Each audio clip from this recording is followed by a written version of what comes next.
The Leaf Librarian. Silas stepped lightly through the forest's edge, the cool breath of early autumn weaving through the trees like a whispered secret. His bare feet pressed softly against the mossy earth, sinking into the dampness left by the morning's dew. Above him, the towering trees stretched their branches high into a sky smeared with soft gold and pale blue. But unlike any ordinary forest, these trees did not bear leaves or fruit.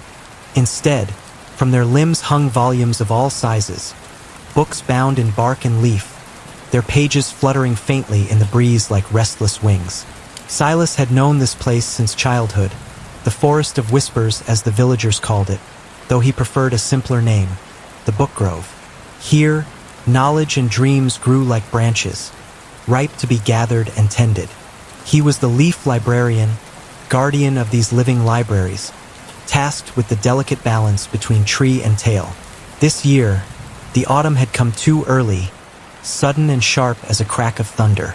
The air was colder than usual, and the pages that once clung to their branches now trembled and scattered, released into the wind like migratory birds seeking a distant home. Silas watched them drift, a flurry of parchment and ink spinning in the amber sunlight. His heart tightened. Each falling page was a fragment of a dreamer's mind, a thought unfinished, a story left untold. He bent down, gathering a handful of pages that lay crumpled among the fallen leaves. Words shimmered beneath his fingers, phrases half-written, sketches of imagined worlds, the first breaths of poems never completed. He could feel the echo of the dreamer's voice in each line, a quiet longing to be heard again. With careful hands, Silas began to fold the pages, whispering the soft lullabies he'd learned long ago, songs to coax the wandering words back into the trees. His voice rose gently, the syllables weaving through the rustling pages and crunching leaves, mingling with the hoots of an owl that watched silently from a distant branch. "Come home, little stories," he sang. "The night waits to cradle your words." The forest seemed to breathe in response, and slowly, page by page, the scattered fragments lifted like feathers, drifting upward to nestle once more in the arms of their book trees. Silas smiled, feeling the old magic stir beneath his skin, a quiet promise of return and renewal. But as the sun dipped beneath the horizon, painting the sky in bruised purples and fiery reds, Silas knew the journey ahead would be longer than any before. For this early autumn was no ordinary season. It carried with it a shadow, a restlessness in the very heart of the Book Grove. And so, barefoot and steady, Silas set off deeper into the forest's labyrinth, following the scattered pages like a trail of starlight, ready to gather every lost thought and return it to its dreaming home. Silas's path wound beneath arches of twisting branches, where thick volumes hung heavy like ripe fruit. The ground was soft beneath him, a carpet of moss and fallen leaves that muffled his steps. Around him, the forest whispered, pages fluttering, leaves shivering, and distant owl hoots punctuating the quiet. He knelt by a small clearing where the wind had tossed pages into a swirl, a chaotic mosaic of words and images. He picked up a page worn thin at the edges, the ink smudged but still legible. And when the moon dips low, the sea will sing a lullaby to those who listen. The words resonated in Silas's chest like a gentle call. He closed his eyes and imagined the dreamer, perhaps a child with wild hair and eyes wide open in the dark, waiting to hear the sea's song. He whispered softly, "Rest now, your story is safe." As he worked, a figure emerged from the shadows. A girl, no older than Silas himself, her hair tangled with leaves and her eyes bright with curiosity. "You're the Leaf Librarian," she said, voice barely above the rustling leaves. "I've heard stories about you. They say you catch lost words before they vanish forever." Silas nodded, holding out a handful of pages. "Each page is a dream unfinished. They need a home." The girl smiled shyly. "Can I help?" For the first time in many seasons, Silas felt a warmth bloom in his chest. The forest was vast, and the task was endless, but maybe, just maybe, he would not walk the path alone. Together, they gathered the scattered pages beneath the deepening twilight, their whispered lullabies weaving a tapestry of hope and memory across the autumn forest. The forest deepened around them as the last light bled away, folding the world into shadows thick with mystery. Silas and the girl, her name was Mira, he learned, wove between the trees, gathering pages as if catching fireflies in a net. The air was dense with the scent of damp earth and old paper, each step a quiet crunch beneath their bare feet. Mira moved with a lightness born of the woods, her hands gentle as she picked up a trembling page. "What happens to the stories if they don't get returned?" she asked, eyes fixed on the swirling fragments caught in a gust. Silas's gaze softened, shadowed by an ancient sadness. "They fade," he said. "Not just the words, but the dreams behind them. The dreamers forget. And when that happens, the forest loses a part of itself. The stories are what keep it alive." Mira swallowed, clutching a page to her chest. "I don't want to lose my dreams." "You won't," Silas promised. "Not while I'm here." They walked deeper into the heart of the book grove, where the trees grew taller and the books heavier with age. Here, the pages scattered more wildly, as if the forest's breath had turned restless, a stirring beneath the bark. Suddenly, a cold wind swept through the clearing, swirling leaves and parchment alike into a furious dance. Pages tore free, spiraling higher, carried beyond reach. Silas lunged, but the wind caught him, tugging at his clothes and hair. Mira grabbed his arm. "We can't keep up if this keeps up," she cried over the roar. Silas's eyes narrowed, sensing something else in the air, a tremor of fear beneath the wind's howl. "The forest is sick," he whispered. "Autumn came early because it's trying to tell us something." Myra's breath hitched. "What do? "We find the heart of the book grove," Silas said, voice firm despite the chill creeping along his spine. "Where the oldest stories sleep. If we can heal that, maybe the forest will calm." Together, they pressed onward, stepping carefully over roots gnarled like ancient veins, through tunnels of glowing fungi and towering trunks. The forest seemed alive with whispers, snatches of half-heard sentences, soft sighs of forgotten dreams brushing past their ears. After what felt like hours, they reached a clearing bathed in moonlight. The trees here vast and knotted, their bark etched with glowing runes. At the center stood the oldest tree, its trunk wide as a house, its branches sagging with thick tomes bound in leather and ivy. Silas approached reverently, running his fingers over the rough bark. "This is the heartwood," he said, "the source of every story in the forest." Mira looked up at the towering tree, awe in her eyes. "Can it really be healed?" Silas knelt and placed the gathered pages at the base of the tree. "It can if the stories are whole again." He began to hum, a low, steady melody, the same lullaby that had carried through generations of leaf librarians. Mira joined hesitantly, her voice soft but steady. Around them, the runes pulsed faintly, light rippling through the bark as the wind stilled. One by one, the pages rose from the ground, swirling in a gentle spiral back toward the branches.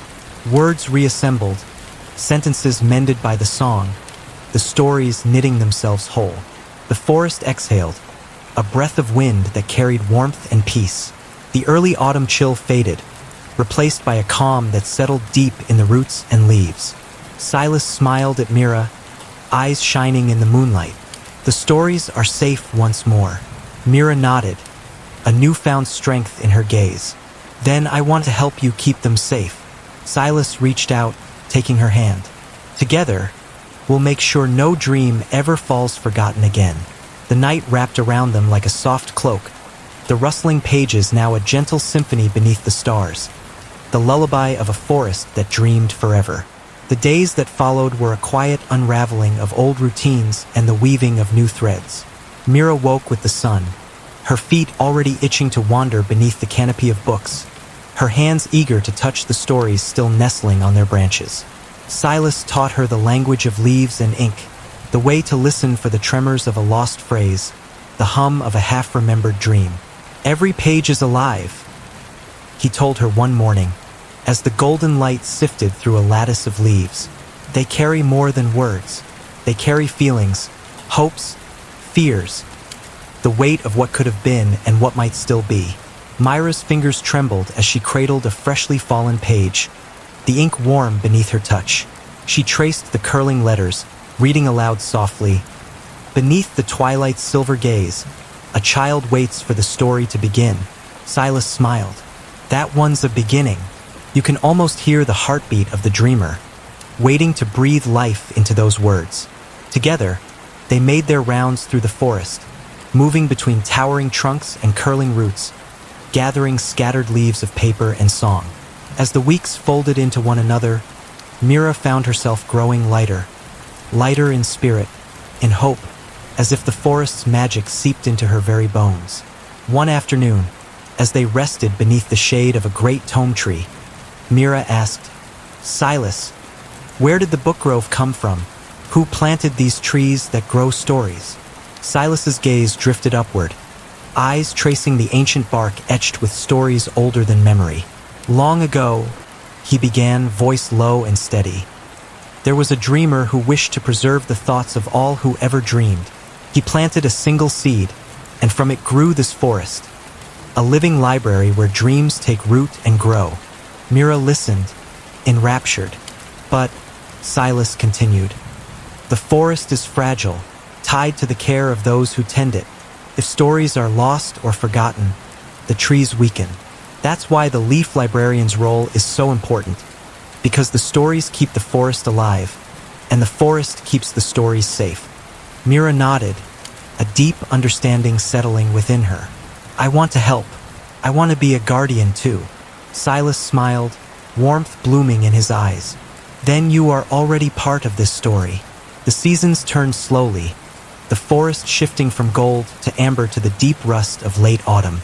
One evening, as the sky draped itself in violet dusk, Silas and Mira heard a faint, trembling sound, like the soft fluttering of fragile wings. They followed it to a clearing where pages drifted like snowflakes, delicate and shimmering with a silvery glow. But these were different. They pulsed faintly with an otherworldly light, humming softly with an ancient power.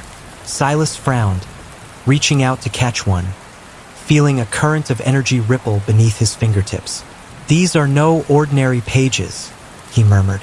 "They come from the roots of the forest, dreams that predate even the oldest trees." Myra's eyes widened. "What does it mean?" "It means the book grove is awakening something new," Silas said, his voice a mixture of wonder and caution. "And it's calling us to listen closer than ever before." The two sat beneath the glittering pages, letting the whispers wash over them. A chorus of forgotten dreams, hopes from beyond time, stirring the air with promises of stories yet to be told. And as the forest breathed with ancient life, Silas and Mira knew their journey had only just begun. The silver glow of the ancient pages cast eerie patterns across the clearing, painting the faces of Silas and Mira in shifting light. The air was thick with a hum, a resonance that vibrated through the ground beneath them, through the roots that tangled deep beneath the forest floor. Silas held the shimmering page delicately, eyes narrowing as he read the delicate script curling along the parchment's edge.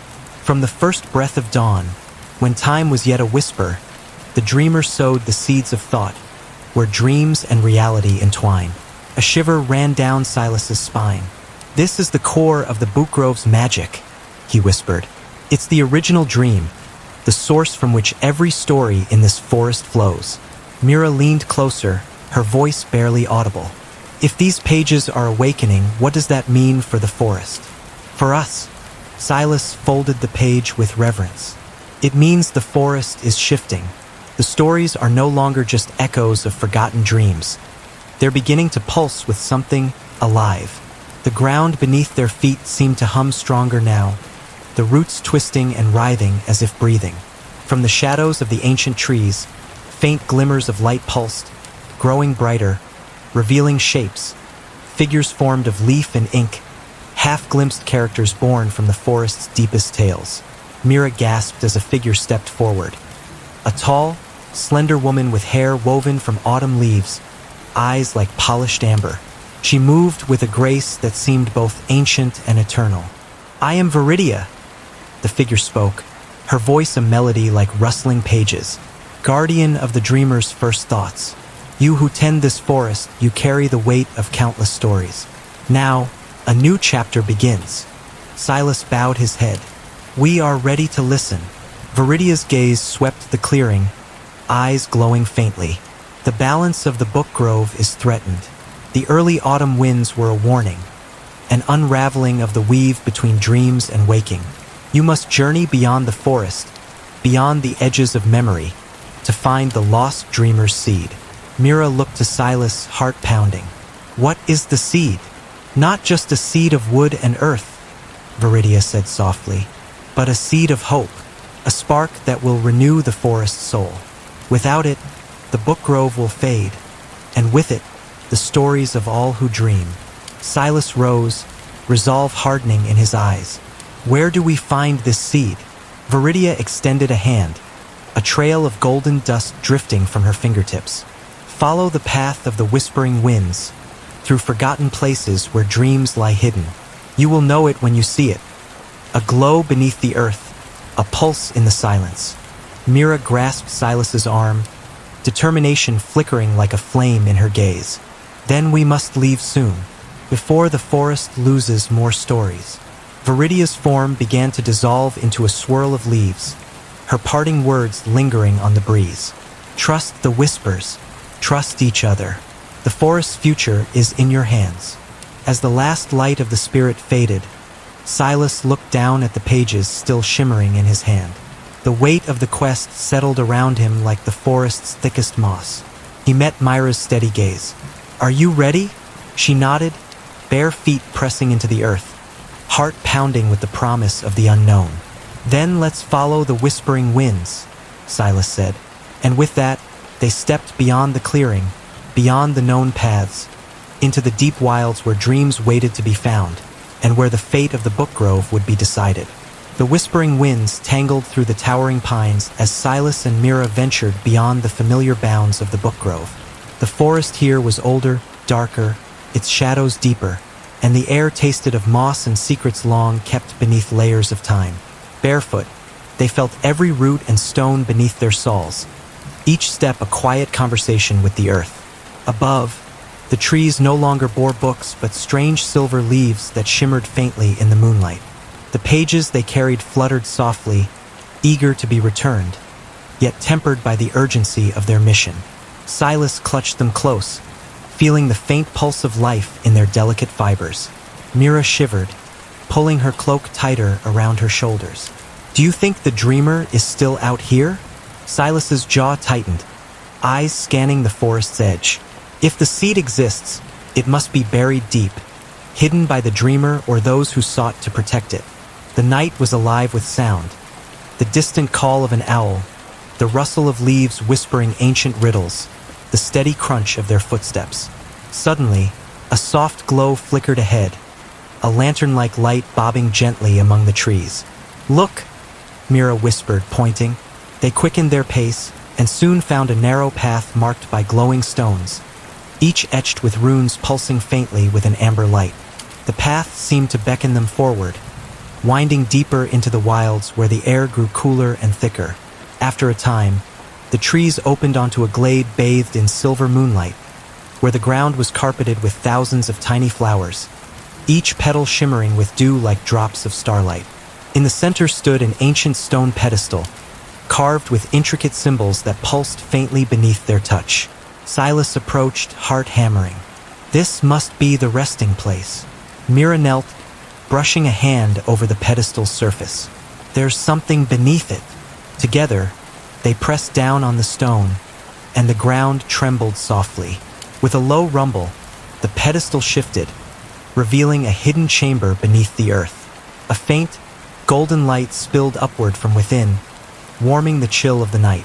Silas descended carefully into the chamber, the glow illuminating walls covered in vines of script, stories etched in a language older than memory. At the chamber's heart lay a small wooden box, sealed with delicate carvings of leaves and stars. Mira reached forward, breath held, and lifted the lid. Inside, nestled on a bed of moss, was a seed, small and glowing faintly with a pale blue light, as if cradling the essence of the sky itself. The dreamer's seed, Silas breathed, reverence in his voice. But as Mira touched the seed, the chamber trembled. Shadows coalesced in the corners, twisting and stretching like living smoke. A voice echoed, soft but insistent. "Who dares disturb the heart of dreams?" Silas stepped forward, steady and unafraid. "We are the guardians of stories, protectors of the book grove. We come to restore what is lost." The shadows pulsed, forming into a figure, tall and formless, its eyes glowing with an otherworldly light. "To claim the seed, you must prove your worth. The forest's fate depends on your resolve, your heart's truth." Mira swallowed, gripping Silas's hand. "We're ready." The figure nodded, and the chamber filled with a shimmering mist, wrapping them in visions, memories of lost dreams, of hopes and fears woven through the ages. Silas and Mira faced the trials of the forest's soul, their courage and trust tested with each unfolding vision. And as dawn broke beyond the forest's edge, their bond and their purpose shone brighter than ever, ready to carry the dreamer's seed back to the book grove, to nurture a new chapter in the story of all who dream. The mist swirled thick and heavy around Silas and Mira, tendrils curling through the chamber like living smoke. The glowing seed lay cradled between them, a fragile beacon pulsing softly with quiet light. The shadowed figure loomed, silent but watchful, its eyes burning with an intensity that seeped into their very souls. Suddenly, the visions began. Silas found himself standing in a field of endless night, stars stretching to infinity above. A child, no older than Mira, sat beneath a towering tree whose branches were heavy with books. The child's eyes were wide with wonder, but their hands trembled, unable to reach the stories. "Why do you hesitate?" Silas asked, though the child did not respond. The child's voice was a whisper carried on the wind. "Because my dreams are not yet complete. I fear if I grasp them too soon, they will vanish." The scene shifted, and Mira saw herself walking a lonely path beneath a silver sky. Pages fluttered around her like restless birds, their words fading before she could catch them. She reached out, desperate, but they slipped through her fingers, dissolving into mist. A voice, soft and haunting, murmured, "To hold a dream is to give it wings." The mist thickened, swirling faster until Silas and Mira felt as if they were being pulled apart and reformed again, woven into the fabric of the forest's deepest memory. Then, in a sudden burst of clarity, the chamber filled with the sound of rustling pages and distant owl hoots, the familiar lullabies of the book grove. Silas opened his eyes, feeling Myra's hand steady in his. "The forest is teaching us," he said softly. "Dreams are not meant to be held too tightly. They need room to grow, to change, to become." Mira nodded, understanding blooming like dawn within her. "We must protect the stories, but also let them breathe." The shadowed figure stepped forward, its form shifting into something less fearsome, more like the rustling leaves and flickering candlelight of a quiet evening. "You have passed the trial," it said. "The seed is yours to tend. But remember, the book grove is alive not only in stories, but in the hearts of those who believe." Silas and Mira rose together, cradling the glowing seed as it pulsed warmly in their hands. The chamber's walls brightened, the runes glowing with renewed vigor. They ascended back into the moonlit glade, where the forest awaited, silent, expectant. As they stepped into the clearing, the seed's light spread outward, weaving through roots and branches, infusing the forest with a shimmering energy that seemed to breathe new life into every leaf and page. The trees sighed, their volumes swelling with fresh words and colors, stories blooming like wildflowers after a long winter. Silas looked at Mira, a smile tugging at his lips. "The forest will heal." Mira laughed softly, her eyes shining. "And we'll be here to tend it together." The night carried the rustle of turning pages and the soft hoots of an owl, a lullaby woven from dreams and stories that would live on forever. With the dreamer's seed nestled safely between them, Silas and Mira began the long journey back to the heart of the book grove. The forest around them seemed transformed. Each step echoed with a gentle pulse, as if the land itself were breathing anew. The silver leaves glowed faintly, casting soft light on their path and guiding them through the quiet woods. Silas felt a deep calm settling over his soul, as though the forest's ancient magic had stitched itself into his very being. Mira walked beside him, her bare feet barely making a sound on the mossy earth, her eyes wide with wonder. "Do you think the stories will come back faster now?" Mira asked, breaking the silence. Silas smiled, his gaze drifting to the branches heavy with books. "They already are. The seed carries hope, and hope is the strongest story of all." As they approached the ancient heartwood tree, the towering giant that was the source of all stories in the book grove, they found the forest alive with a soft glow. The leaves above shimmered like stars, and the air was thick with the scent of fresh ink and blooming paper. Silas knelt at the base of the tree, placing the glowing seed into a hollow carved long ago, hidden beneath creeping ivy and moss. As soon as the seed touched the wood, it pulsed with a brilliant light that spread through the roots and up into the branches. The book grove seemed to exhale, and from every tree volumes stirred. Pages fluttered open and closed like wings, words reshaping and reweaving into new stories, fresh dreams taking root. Mira reached out to touch a low-hanging book, its cover soft as silk, the title etched in shimmering gold, "The Dreams Yet Dreamed." Silas placed a hand on her shoulder. "This is only the beginning. The forest will grow as long as there are dreamers to tend it." The night filled with the rustling of pages and the distant hoot of owls, a lullaby that promised stories never ending, dreams forever woven into the fabric of the forest.